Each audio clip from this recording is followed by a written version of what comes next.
About a year ago, I covered a book called The Sentry, which was Marvel's attempt at making their version of Superman. So I guess the natural follow-up question would be, has Marvel ever had their own version of Batman? Taking a look at the most obvious suspects, one might conclude that Iron Man is Marvel's answer to Batman. I mean, both are wealthy industrialists who use high-tech gadgetry, but the fact of the matter is, Tony Stark's personality is pretty much the same whether or not he's in the Iron Man suit, unlike the playboy persona of Bruce Wayne, which is in stark contrast to that of Batman. Spider-Man is another likely candidate. Both have fairly prodigious IQs, especially in science, and both have personal tragedies. Bruce Wayne with his parents, and Peter Parker with his Uncle Ben. But Peter's financial status, which is usually being depicted as dire, kind of puts the kibosh on that. The Punisher, well, outside of the early appearances in the Gold Age, Batman has a pretty strict no guns, no killing policy, so no. There are plenty of other candidates. I mean, some of you are probably wondering why I didn't mention that Captain America and Batman are both master strategists. But if you ask a true blue diehard Marvel fan who the Marvel equivalent of Batman is, he'll get one response. Moon Knight. Moon Knight is the alias of Mark Spector, a former CIA operative turned soldier of fortune and master of various forms of combat. The reasons he did this change is something we'll wind up tackling later, but there is another major connection to Batman that we kind of need to cover. Moon Knight was principally created by writer Doug Munch, and if that name sounds familiar to you, then you've probably watched a certain show where bad comics burn and its coverage of Mr. Munch's work. Yeah, if there is one criticism of Doug Munch, it's that he really likes Batman. For example, there's JLA Act of God, where Batman trains a large group of heroes after a weird event causes all the people with superpowers to lose them. Or Sci-Spy, which is effectively Batman meets James Bond set in outer space. So I hope I managed to provide a little bit of information as to why Moon Knight is considered to be Marvel's Batman. But don't worry, I mean, we'll pick up some other similarities, as today we're covering the character's early stories, as well as the first 10 issues of his ongoing series, in The Essential Moon Knight, Volume 1. And yes, this is a phone book again. If you remember my Savage Dragon Archives review, and given that's my most viewed video, I'm guessing you do, a phone book is basically a large compilation of comics that were published in color but are now published in black and white. It's usually done to save money. Anyway, Moon Knight first debuted in a series called Werewolf by Night, which followed a man named Jack Russell, who, upon turning 18, inherited a family curse that caused him to, well, turn into a werewolf. The werewolf's existence became drawn to the attention of a group called the Committee, a criminal group in Los Angeles made of basically corrupt businessmen who were also working as an organized crime unit. It's here where we pick up Moon Knight's first appearance. In the previous issue, Jack Russell almost attacked a 7-year-old girl, only for his friend Buck to intervene. This left Buck in critical condition. A distraught Jack went home to find Moon Knight waiting for him. Moon Knight explained that the Committee hired him to bring back Jack alive. Jack's stepfather Philip tackled the hired attacker, allowing Jack to escape as the full moon began to rise. Jack transformed as Moon Knight gave pursuit. Meanwhile, Jack's sister Lisa and girlfriend Topaz got taken hostage by a man named Frenchie. Jean-Paul Frenchie Duchamp is a helicopter pilot and former friend of Mark Spector from the Soldier of Fortune days. Now he works as Moon Knight's own personal pilot. Eventually later on, there'll be a specially developed crescent moon-shaped mooncopter that Frenchie will pilot. Moon Knight manages to corner Jack Russell in an alleyway. The werewolf's enhanced strength proved to be evenly matched, though, by Moon Knight. He takes Jack down with a silver truncheon. As the sun begins to rise, Frenchie arrives in a helicopter and transports Moon Knight along with the unconscious, slowly returning to human form Jack. Jack comes to and finds himself placed in a silver cage with Lisa and Topaz being suspended by their hands. The unnamed leader of the committee explains that the group wants a werewolf to use as their own personal hitman. Should Jack resist, well, Lisa will be 18 soon enough, meaning the Russell curse will be passed on to her. However, Moon Knight then swerves the committee as the full moon begins to rise and Jack transforms once more. Moon Knight sets the werewolf free, then frees Lisa and Topaz with one of his crescent darts. The two then work together to take out the rest of the committee. The alliance is short-lived, though, as soon after Russell takes a swipe at Moon Knight, who opts to just leave the premises with Frenchie. That concludes Moon Knight's appearances in Werewolf by Night, outside of an appearance in issue 37, where he was really more of an apparition. Moon Knight would return in the Marvel Anthology series Marvel Spotlight, which was used to debut new characters and creators. I should also point out that it's later revealed that Some of Jack Russell's saliva entered Mark Spector's bloodstream via a cut while they were scuffling. And this has imbued Spector with enhanced speed and strength, but it hasn't turned him into a full werewolf at all. So yeah, he's like Werewolf Blade. Moon Knight breaks up an attempted robbery while in a mansion outside of Brooklyn, a man named Merkins is waiting for millionaire entrepreneur Stephen Grant to get ready for a major party at the mayor's residence. Also, cab driver Jake Lockley is late for his shift. After dealing with the robber, Moon Knight has Frenchie taken back to the mansion, where he's greeted by Stephen Grant's personal assistant, nay girlfriend, Marlene a Lorraine. But Grant is available, as Jake Lockley needs to go to work. Now, I'm sure a lot of you are kind of confused. I thought you said Moon Knight's name was Mark Spector. What's the deal with the millionaire and the cab driver? Well, they're all the same guy. Throw in Moon Knight and that's 4 different personalities. See, Spector managed to hit big after investing in a copper mine in Africa, and he used that to set up the millionaire persona of Stephen Grant, an entrepreneur who likes to invest in things and has been very successful at it. Marlene met up with him and hopped along for the ride. We'll get to that later. With the persona of Jake Lockley, Mark Spector goes out to kind of pound the pavement a bit, and usually he picks up information from an informant derelict named Bertrand Crawley, along with a woman named Gina Landers who runs a cafe that Lockley frequents. And yes, the constant juggling of 4 different personas does eventually put a weight onto Mark Spector's psyche and even that of his friends. Lockley meets up with Crowley, who's picked up some info on the robbery Moon Knight broke up earlier. It turns out the group behind this was trying to discredit the mayor by making him look responsible, a la Watergate. It turns out the chief conspirators go by the name Conquer Lord, and he knows about Moon Knight. Plan B for Conquer Lord is to take the mayor out personally. Lockley switches to the persona of Stephen Grant and calls Marlene with plans to meet her at the mayor's party. He then changes into a fancy suit kept in his trunk and meets up with Marlene at the party. He then has Marlene schmooze with the other guests while Grant slips away to change back into Moon Knight. Moon Knight gets the drop on Conquer Lord and his goons. The commotion brings Marlene out. Lord takes Marlene hostage while one of his goons opens fire on the party. One of the bullets winds up striking the mayor. Moon Knight tends to the mayor as Lord leaves with Marlene. The mayor states that he knows Moon Knight isn't responsible for the attack as the EMS arrives. Moon Knight returns with Frenchie to the mansion where he bumps into Merkins, the valet from earlier. Except Stephen Grant never requested a valet. He and Marlene arrived in their own vehicles. Merkins then reveals that Conquer Lord has been watching Moon Knight for some time, thanks to some files purchased from the remnants of the committee, and he knows who Spector is. Merkins then drops Spector in one punch and runs off. However, Spector was just playing possum, and he changes back into Moon Knight to give pursuit with Frenchie. The two tail Merkins to Conquer Lord's lair. Moon Knight goes straight through the Conquer Lord's underlings and confronts Conquer Lord, who has Marlene suspended over a pit of alligators. Moon Knight and Conquer Lord have a fight that leads onto an overly elaborate chessboard with life-size pieces. Conquer Lord has a couple of pieces attack Moon Knight and manages to elevate to a control room. Moon Knight then super jumps into said room, where he goads the Conquer Lord into launching himself back through the opening, with Moon Knight only barely preventing the villain's death. Moon Knight then frees Marlene and turns Conquer Lord over to the cops, as news of the mayor pulling through surgery and living through his gunshot wound breaks. Moon Knight's next appearance would be in the secondary title Peter Parker, the Spectacular Spider-Man, for a 2-part story with TV's newest sensation. Bear in mind this was 1978, so by new sensation they mean this. Kill him.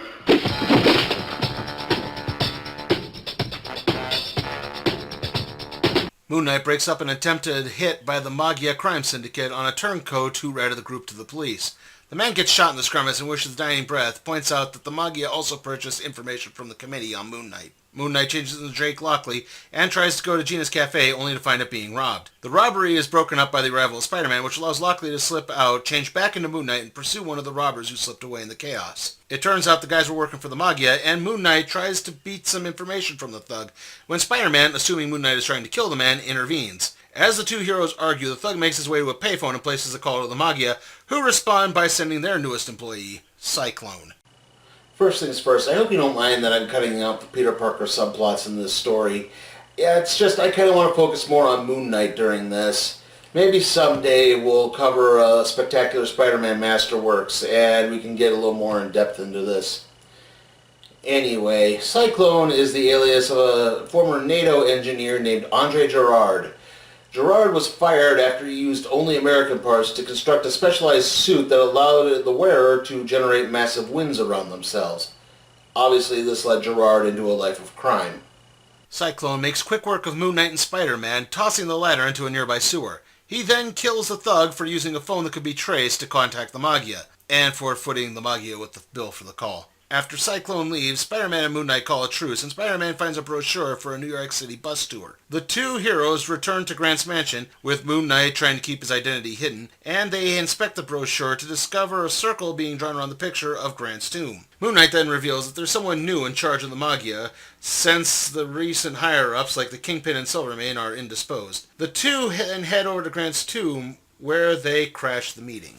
Spider-Man webs up the exits, preventing anyone from escaping, so Cyclone whips up another wind. Moon Knight then tosses a canister of liquid nitrogen at Cyclone. This causes the villain to begin freezing and pass out mid-spin. Unfortunately, while Moon Knight and Spider-Man did take down most of the new Magia, the group's leader, known as Big M, is clearly not one of them. Moon Knight's next appearance came in an issue of Marvel 2-in-1, which was a series that followed around the Thing from the Fantastic Four in his various team-up adventures with other heroes. And yes, I am aware that this story was written by a man named Stephen Grant. No, I have no idea if the persona that Moon Knight developed is named after him or not. Mark Spector and Ben Grimm are attending an award ceremony for Reed Richards when someone approaches the Thing for help. The old man is shot and killed before he can explain anything, and Spector changes into Moon Knight to help the Thing take down the killers. However, Ben isn't very appreciative for the assistance and refuses to pass along the address he picked up from the old man. Moon Knight changes into his Jake Lockley persona and picks Ben up in his cab, which allows Moon Knight to learn the address. The two arrive at a warehouse in Brooklyn, where Ben crashes through the door with Moon Knight not too far behind. After taking out several goons, the mastermind behind the killing appears on a video screen. His name is Crossfire. William Cross was a former CIA interrogator who tried to develop a machine capable of brainwashing an individual with ultrasonic technology. Now, eventually the CIA found Cross and booted him out. In an attempt to throw the CIA off his scent, Cross faked his death, which cost him his left ear and his left eye. Those would later be replaced with cybernetic implants. And if you haven't figured out, yeah, he has crossed paths with Mark Spector in the past. Crossfire explains that he intends to use his brainwashing technology to force the various heroes in New York City to begin fighting each other to the death. The Thing and Moon Knight begin rushing their way through the facility in order to attempt to locate Crossfire's hiding place. As the two prepare to break into the room, Cross turns on his ultrasonic brainwashing machine. Crossfire begins to increase the machine's frequency in order to kill Moon Knight and the Thing, but Mark Spector's elite CIA training kicks in and overrides the brainwashing long enough to attack Crossfire. The machine gets shut off in the process, and the Thing smashes it. Crossfire tries to escape and tosses a grenade into the room as he does so, only for Moon Knight to pin the arm holding the grenade to a wall with a crescent dart. The bomb goes off as the door closes. Ben Grimm then reluctantly thanks Moon Knight. Moon Knight's next 8 appearances would come in backup stories that took place in the Hulk magazine. Initially titled Rampaging Hulk, the magazine was used to tell stories similar to the mega-popular Incredible Hulk TV series at the time. Now, the third story we're covering introduces artist Bill Sienkiewicz to Moon Knight. Sienkiewicz would eventually become the definitive Moon Knight artist. Now, I should also point out that because this was a full-size magazine, it did not fall under the jurisdiction of the Comics Code Authority, which means that they could get away with a little bit more here and there. However, there really isn't anything too salacious in the story outside of some language that would barely fly in a PG movie nowadays. Moon Knight tracks a man he believes is responsible for 3 murders over the last 3 nights. He's right, but not before the man claims a 4th victim and manages to give Moon Knight the slip. However, Jake Lockley manages to pick the man up in his cab. Lockley takes the killer to a mansion on the outskirts of town. Lockley switches back to Moon Knight and ties the killer up. The killer says that he was hired by the owner of the mansion, whose name was Luxor. Moon Knight then confiscates a key that belonged to the victim. Moon Knight goes to confront Luxor, only for the latter to get killed. Moon Knight then discovers that his cab and the hitman have mysteriously vanished. Moon Knight then has Marlene investigate the mansion while he tracks down the information on the victim and his key. The key belonged to a news reporter named Jim Pullhouse, who is reporting on the legal fight over the ownership of a statue of the Egyptian god Horus that belonged to the Natural History Museum until it was purchased by Luxor. Moon Knight goes to the museum to talk with the assistant curator who was tasked with watching over the statue. His name was Fenton Crane. Searching Crane's office turned up the hitman who was still tied up. The hitman explained that Crane and Luxor were working together to switch the statue with a fake and sell the real one on the black market. Moon Knight then realizes that Crane killed Luxor and is actually back at the mansion with Marlene. Crane shoots Marlene in the arm as Moon Knight comes crashing into the mansion. He takes down Crane, who reveals that the statue was already a fake, switched by someone else. Moon Knight then smashes the fake, revealing a card belonging to the Chilean ambassador named Alphonse LaRue. Knowing that Stephen Grant might be better suited to deal with LaRue, Mark Spector has Marlene organize a party for several UN ambassadors. At the party, Stephen talks with LaRue, mentioning that he has an interest in Egyptian artifacts. The two then set up a meeting for later. I can't do Akbar anymore.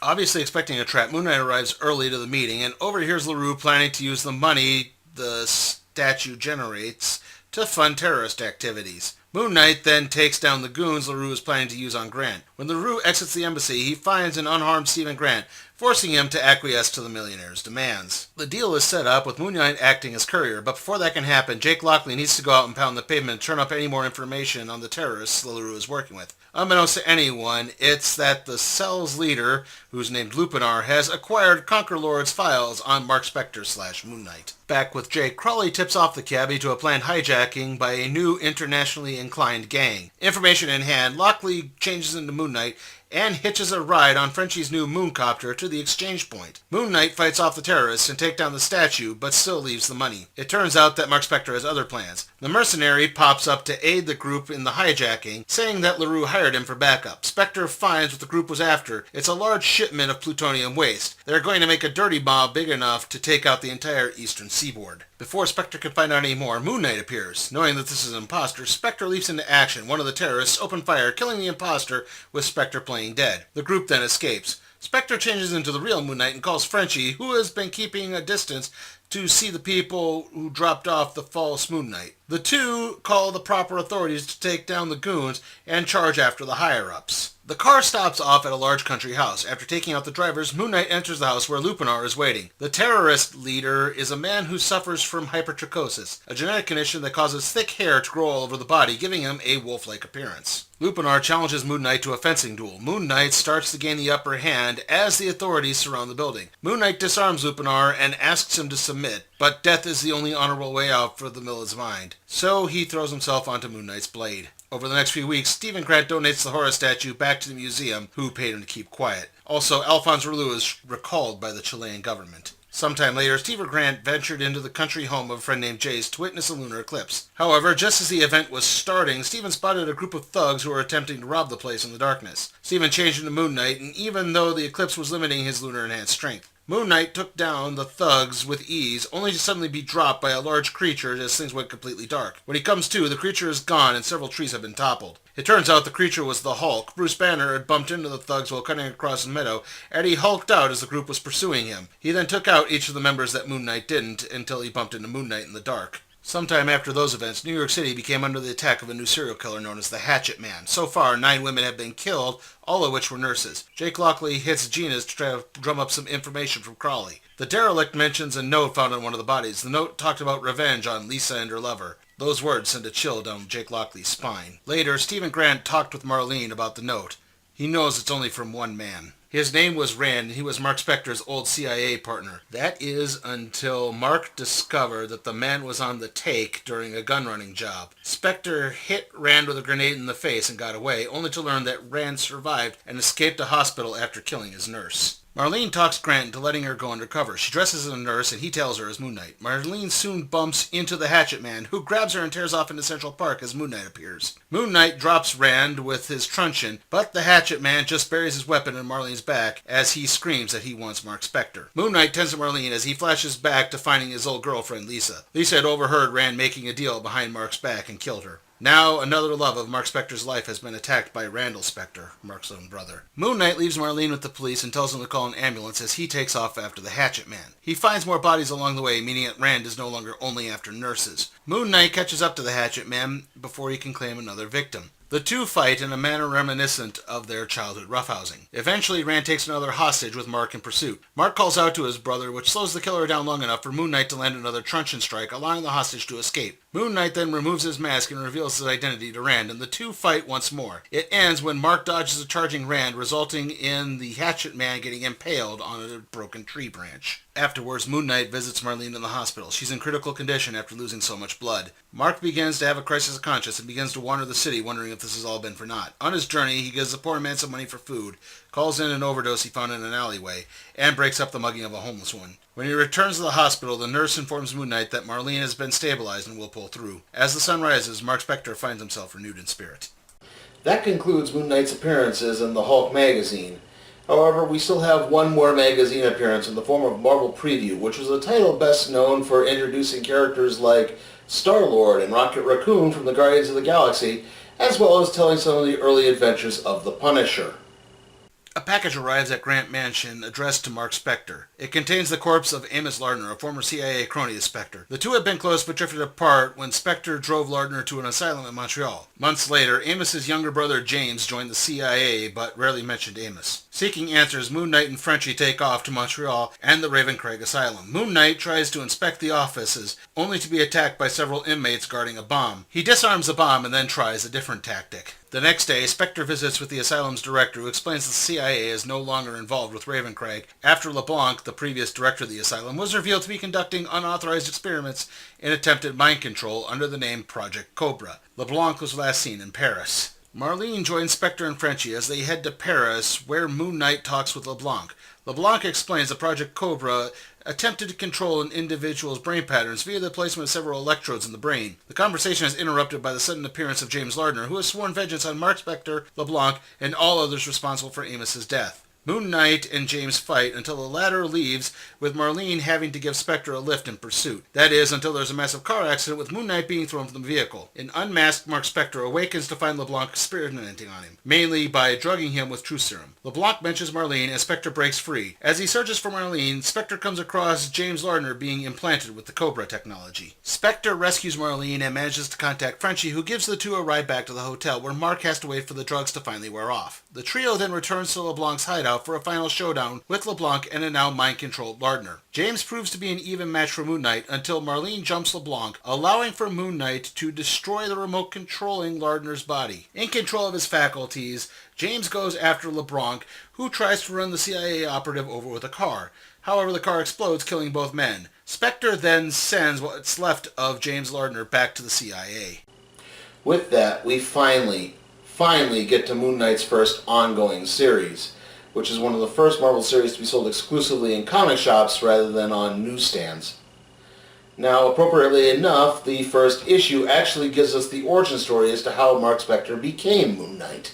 Bushman leads a group of Sudanese soldiers into southern Egypt. Bushman's second in command is Mark Spector, and he butts heads with his boss's ruthless killing of several villagers. Spector talks with his only friend, Frenchie, who confides that, yes, they're not really on the good side in this scenario. The group then comes across an archaeological expedition led by Dr. Peter Allurain and his daughter Marlene. Dr. Allurain suspects that Bushman has heard about an ancient jeweled dagger along with several other artifacts that he can melt down and sell the gold on the black market. The doctor tries to sneak attack Bushman, but he gets stopped by Spector. Bushman then rips out Allurain's throat with his metallic teeth. With his dying breath, Dr. Allurain tells Spector to protect Marlene. He does by making her think that he killed her father and sending her away in a jeep. This upsets Bushman, who knocks Spector out and abandons him in the desert. Spector wanders the desert until he gets caught in a sandstorm and passes out. It's then that he's discovered by Marlene and a group of cloaked men. Marlene tells the men to leave Spector to die, but begins to have second thoughts as the two are placed in the presence of a statue of Khonshu, the Egyptian moon god. Spector then miraculously sits up. He felt as if Khonshu had been talking to him the whole time,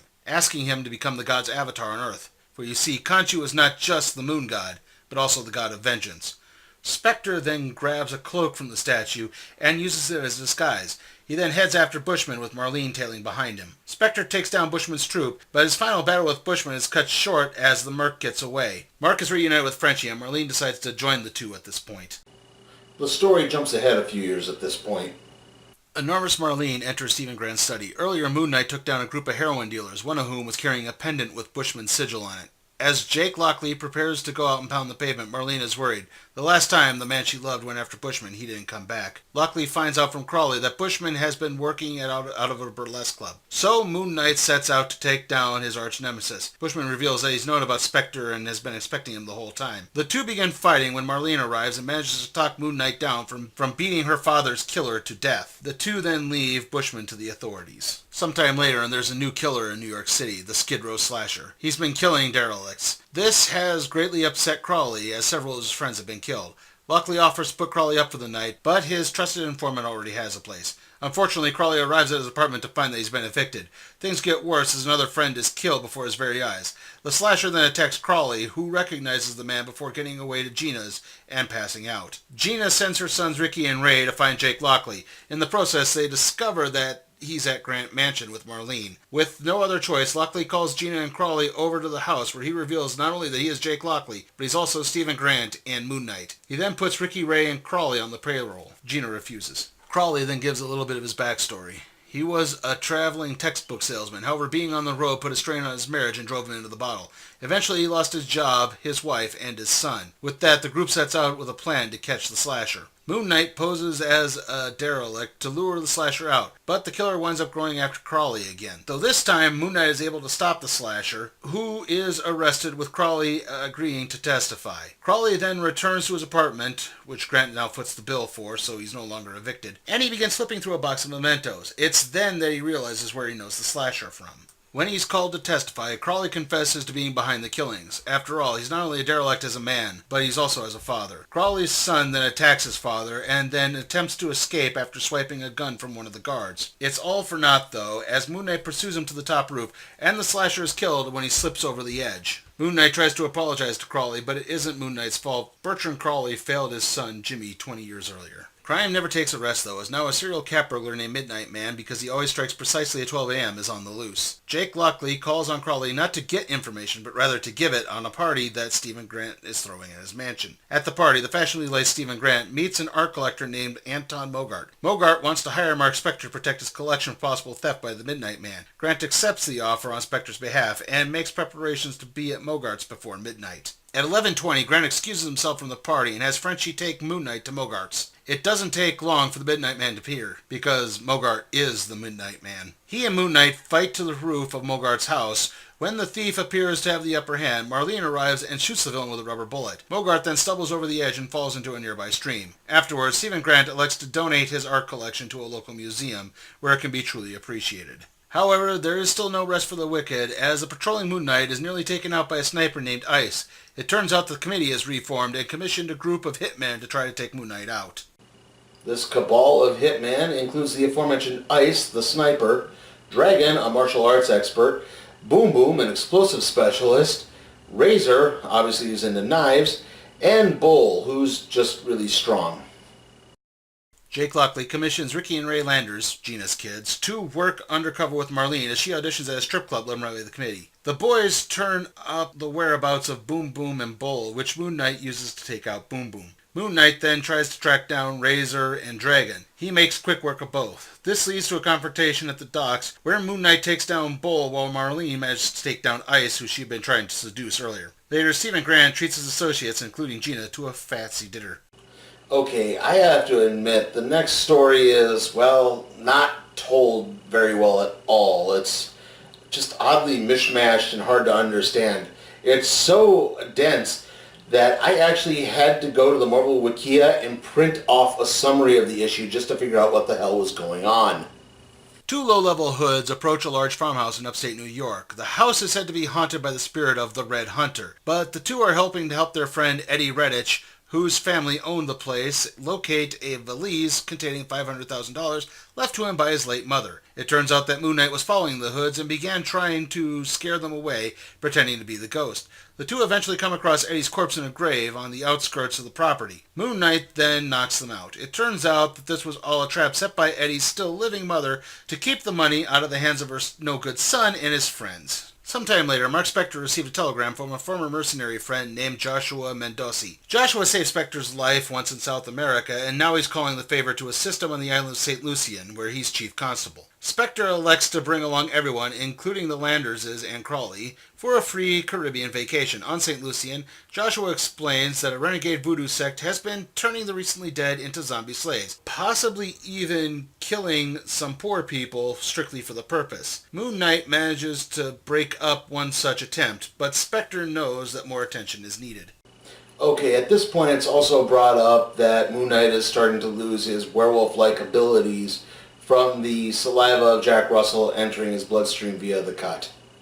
Spectre has Ricky and Ray go undercover with the sect, where the two boys discover the group has taken Frenchie and Crawley hostage after their rental car broke down. Ricky manages to radio Moon Knight, who makes quick work of the sect alongside Joshua and the rest of the police. Deducing Spectre's identity as Moon Knight, Joshua thanks Mark for the assistance, and Gina later forbids her children from ever working undercover again. You'd think she would have done that with the strip club, but okay. After returning to New York City, Jake Lockley makes an addition to his outfit, in the form of a mustache. It's then that Crawley comes rushing towards him. The informant has picked up word about some type of attack happening in Chicago, one that will rip the city apart. Unfortunately, what type of attack is not entirely known. Marlene and Frenchie join the other two and make for the Windy City, only to discover they've arrived too late, and a massive riot has broken out. Even the police are attacking and destroying property. Frenchie goes undercover as a reporter to try to get some information, stopping only to drink from a water fountain. He starts to report to Moon Knight when the same madness overtakes him. Moon Knight pieces together that the attack was in the water supply, and he subdued Frenchie. He tries to get word to Marlene, but the madness has overtaken the employees at the phone company as well,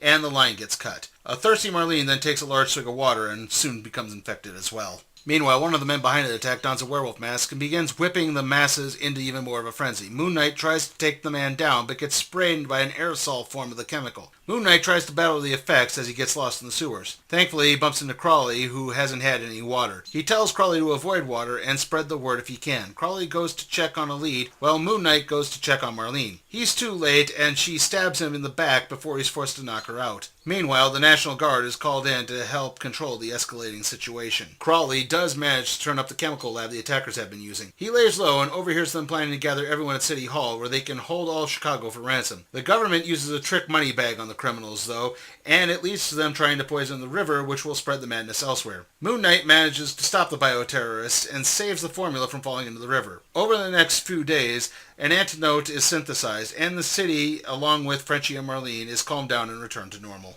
However, all is far from well, as word gets out that Bushman has escaped. Moon Knight begins an obsessively desperate attempt to track down his arch-nemesis. Back at the mansion, Frenchie and Marlene are woken by an intruder. The intruder overpowers Frenchie and makes off with the statue of Khonshu Mark Spector brought over from Egypt. Receiving this news further strains Moon Knight's mental faculties. He's already begun having problems switching between his identities. And he returns to the mansion and spots an open manhole cover in his driveway. Moon Knight descends into the sewers, and it doesn't take long to discover the thief. It's Midnight Man. Mogart managed to survive his fall and got washed into the sewers, and this resulted in him getting exposed to industrial waste, which has left him permanently disfigured. He then takes the statue of Khonshu and smashes it on the concrete of the sewer. It's then that Mogart's partner reveals himself, Bushman. The two then reveal that they also abducted Stephen Grant's butler, Samuels.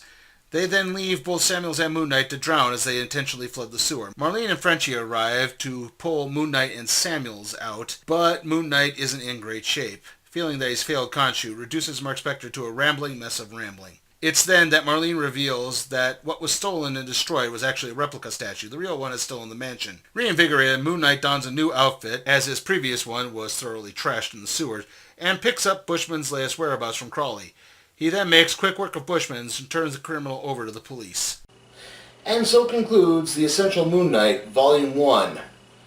Now, yeah, there's a lot of Batman similarities if you haven't picked it up already, but I think there's also some differences. In fact, maybe it's because these were mainly magazine stories and didn't fall into the jurisdiction of the Comics Code, but a lot of these are actually darker than most Batman stories that were being told at the time.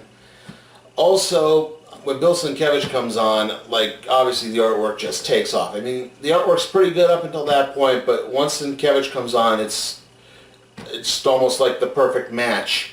Also, I think characters like Gina and Crawley do provide some good support.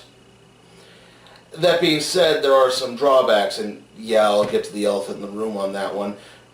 But first, the printing in this is really bad. I mean, some of the panels are so dark, I can't read any of the dialogue or the narratorial captions. It's kind of even hard to discern what exactly is going on. Also, the character of Marlene, boy, she's just kind of a sex toy, isn't she? I mean, it seems like everything is revolving around, every time you see her, she is almost always starting to undress, undressed, or wearing some type of sexy dress. And pining after Stephen Grant. Not Mark Spector, Stephen Grant, that persona. So, yeah, she does not come across in a glowing light in this. And, yes, I'll get to the elephant in the room now. Marvel discontinued the Essentials line a few years back. So, the only way you're really going to find this is if you go barreling through, say, eBay, or maybe you find someone blowing it out at a con, or something of that nature. If you are interested in reading any of the Moon Knight adventures, you actually have to look up the Moon Knight Epic collections. Marvel's Epic collections sort of the follow-up to the Essentials, except they're full-color reprints. There's not as many comics, and they're actually a bit more expensive. Also, I will point out that the Epic collection does include a couple issues of Defenders that weren't included in this. So there is that on that plus side. But like I said, I really can't recommend this to anyone because it's just not readily available anymore. So I have to give the Essential Moon Knight Volume 1 a D, even though I did kind of like it. And with that, let's see what we'll be doing next time on the Random Trade Review.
Remember, you can help support my work at patreon.com/sleepytimeforcatproductions, where you can request a trade to be placed in the randomizer, aka the cardboard box.